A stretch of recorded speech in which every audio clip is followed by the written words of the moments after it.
what he wanted to do is spread his name across all of humanity. And what better way to do that than to send representatives that are in his image? I can't imagine a better, maybe there's a better term to use, a strategy, that God wanted to spread his image. So what did he do? He sent image bearers across humanity to represent him. As an image bearer, we were made to represent him in this world. Having his likeness, we are made to be godly in this world.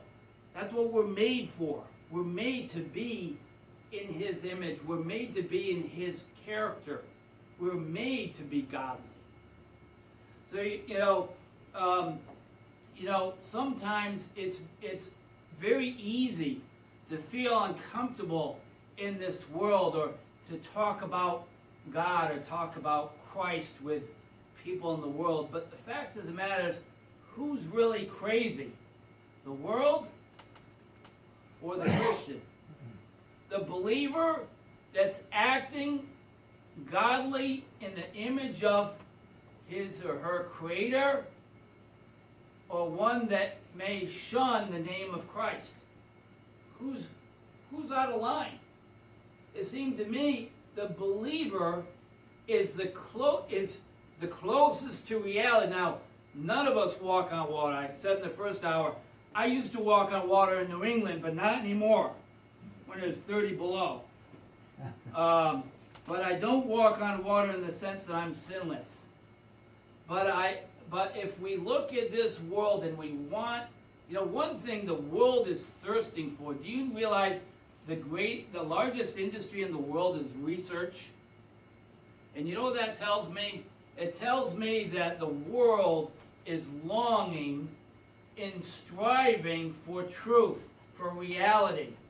And I would submit to you, as an image bearer of God, you are the closest thing to reality in this world. Understanding and see, this is an important thing. Here's the problem with humanity. We have a wrong view of God, we have a wrong view of self, and we have a wrong view of the world. When we get a right view of God, we get a right view of ourselves. See, to have theology is to learn which is the study of God, is to learn anthropology, the study of man. The greatest way we can understand ourselves in humanity is to understand God. Does that make sense? Amen. So, here we're made in his likeness for godliness. The influence of God cannot spread without the yielding of man to the plan of God in this world. God limits himself. That is a strange thought, but he limits himself to our yielding to him. And then God has limited himself to humans being his agents of godly change in this world and influence. And thirdly, we see that God's plan in this world, is for the world to know him personally. To know him personally. Why would he send image bearers throughout the world if he did not want a personal relationship with humanity? And fourthly, we see the greatest influence in the world is to apply one's talents to accomplishing God's plan in this world. The greatest fulfillment in this world is to apply one's talents and abilities to accomplishing God's plan in this world. There's a couple things going on there in that statement. One is we got to find out what our talents and abilities are.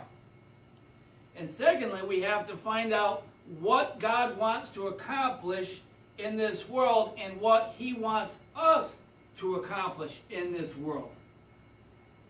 And the only way we can find out those things is through His Word and trial and error.